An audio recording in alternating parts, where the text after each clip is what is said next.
أحب الله والإسلام والقرآن والجنة أحب جحافل الإيمان ترفع راية السنة أحب الله والإسلام والقرآن والجنة أحب جحافل urugooyinka dhibaatada haweenka da' kastoo ay leeyihiin basoo wajahaysa ma aan kuwa bulsho gooni ku ah laakiin bulshooyinka caalamka meelo badan ayaa lagaga xadgudbaa haweenka da' kastoo ay yihiinba gabadhani waa hooyo labadeedii ilmood oo yaryara ayaa waxay ku aastay gurigeeda dhinaciisa hase ahaatee gabadhani xaaladii ay soo martay waa mid muruga leh dhibaatooyin kala duwan ayaa iskaga dambeeyay talow dhibaatooyinkaasi maxay yihiin gabadha tan qabsaday ee nolosheeda markii dambe u dhameeyay gabadha tani labadii dhashay waa geeriyoodeen iyadoo 4 sano ma gaarin agoon iyo raja ayay noqotay hase ahaatee adeerkeed ayay la noolayd muddadaasi kadib laakiin adeerkeed ma ahayn mid fiican oo aabinimadii laga rabay ka soo baxay sida adoontii ayuu wuxuu u dhiibay reero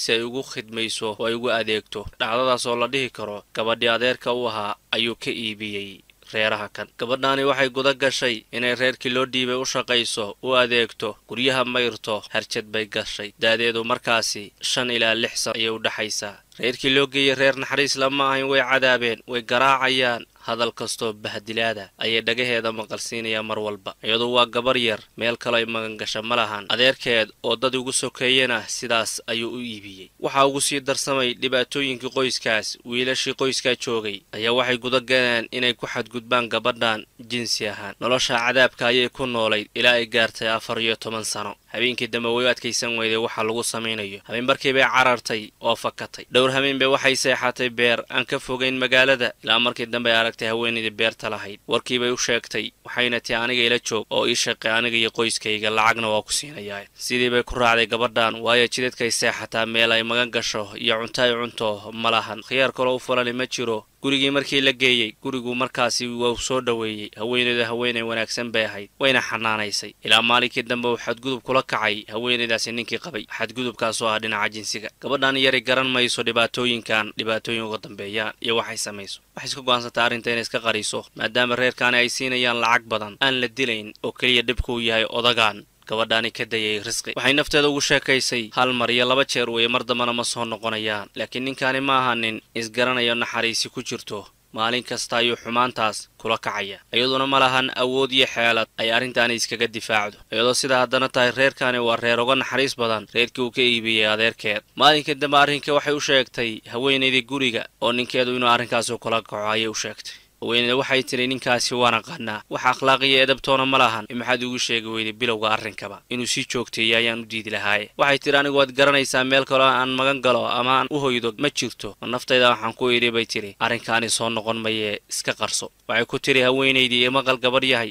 shaqada qabanaysa waa wanaagsan tahay cuntadaad karinaysid waa wanaagsan tahay gabar yaroo dhaga fudud baa tahay laakiin bay tiri inaan ku fasaxo waa ku khasbanahay ninkaygu akhlaaq ma lahan camalkaani wasakhdaana waa sii joogtaynaya adeegoo kugu hayo si kale aan kaaga ilaalin kara kaasna ma jirto aan ka ahayn inaan ku fasaxo lacagtaadana ku siiyo waxay tiri gabadhii anigu waan ku jeclahay hooyadayoo kalena kaa aaminay inaan kula sii joogay ii fasax waxay tiri ma ninkaygu inuu kugu sii xadgudbo ayaan kaa yeelaa aan kuu sii joogteeyaa maya ayay tiri waxay tiri waan ku fasaxaya laakiin lacag badan baa ku siinayaa oo aan yarayn waad ku shaqaysan kartid gabar shaqaysanayso active tahay lacag badan baan ku siinayaa lacagtaasoo kaa kabaysa xadgudubka uu ninkayga kuu geystay magdhow ayaan kaaga dhigayaa xaafado kaloo baahi u qabaa shaqaalana waa ku geynayaa ee sidaas yeel bay tiri gabadhaydii lacag badan bay haweeneydan siisay gabadhani miskiinta lacagtii la siiyey lacagtii shaqaysatay markay isku darsatay waxa u soo baxay lacag xoog leh waxaynu ku fakartay in ay guri u hoyata gadato guri bay gadatay gurigaas oo aan ka fogeyn magaaladaasoo xeeb ku taala xeebta ayuu u dhowyaa gurigu reerkii la baray ayay u shaqaynaysaa dad da'ana weeye reerkaas maalin maalmaha ka mid ah iyadoo sidaasi ku sugan waxay baratay wiil ayaduna da'deeda weli ma gaarin 18 ilaa 19 ayay da'deedu u dhaxaysaa wiilkaani asaga ka helay oo arrinkaasi u soo bandhigtay wiilkii way ka aqbashay wada hadal way wada fariisteen wixii soo maro dhan ayay u sheegtay wiilkii waa jeclaaday iyaduna waa jeclaatay wiilku ma ahan mid shaqeeya gurina ma lahan laakiin guriga yarka ay gadatay ay isku arooseen oo uu guursaday halkaasay ku noolaayeen guurkii kadib wiilkii wuxuu helay shaqo gabadhiina guriga shaqada ka shaqaynaysay oo iska daysay reeraha u shaqaynaysay maadaama ninkii shaqo u helay hase ahaatee muddo kadib ninkii meelu jaan iyo cirib dhigay waa la waayay iyadoo uur le uurkuna 4 bilood marayo ayaa ninkii la waayay way raadisay lamana helin nolol iyo geeri waa la waayay ay isku dayday inay shaqo raadiso shaqadaas waxay cunto ay ka heshaa ugu yaraan laakiin waa weyday wax siiya shaqo waayo waa haweenay haddana uur leh qofna shaqo ma siin shaqadana maba shaqayn karto waagidna waxay ku khasbanaatay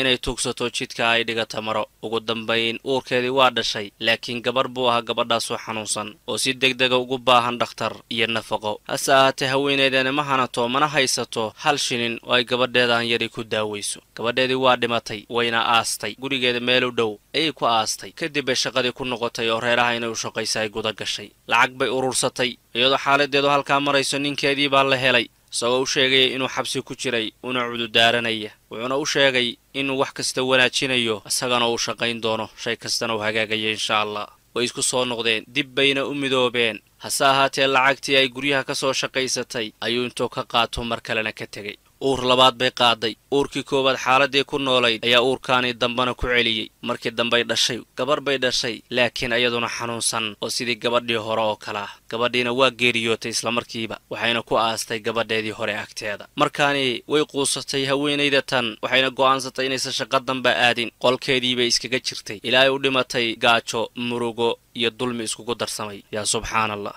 imise cadaab bay soo martay gabadhan cid u naxdana waa weyday alleela haweenaydii ay beerteeda soo gashay ayaa u naxariis badnayd laakiin ninkeeda ku xadgudbay reerii hore u shaqaynaysana waa cadaabi jireen ayagoo haddana wiilashu ku xadgudbayaa ninkii yiri waan jeclaado waan guursadana sidaas u galay guryahay tirtirayso shilinkay ka soo heshay ayuu ka qaatay oo waa ka dhuuntay muddada hore uu sheegay xabsi baan jirayna xabsi ma ahina lacagtii uu ka qaatay ayuu daraagis ku xunay markii ka dhamaatana dib buu ugu soo noqday xaaladaha kala duwan ee xanuunka badan weeye ee bulshooyinka caalamka ka dhacaya ra'yigiina waad ka dhiiban kartaan waxa gabadhaani ku dhacay mas'uuliyadeeda yaa qaadaya mas'uuliyadeeda ma ninkii guursaday ayaa ka mas'uul oo xaaladeedu meesha u dambeysay isaga ayaa ka mas'uula mase bulshadii xataa ayaguna qayb bay ka yihiin duruufta tani waxaa ku khasbay iyadoo yar baa waalidkeed dhintay laakiin hadday iyadoo wax baratay oo soo qaangaartay ka dhiman lahaayeen dulmigan xadgudubkan iyo gaajadan maysa marteen rabbigaan waxaa weydiisanaynaa dadka dulman inuu u hiiliyo ilaahina nagama dhigo inta adduunka joogno kuwa daalimiina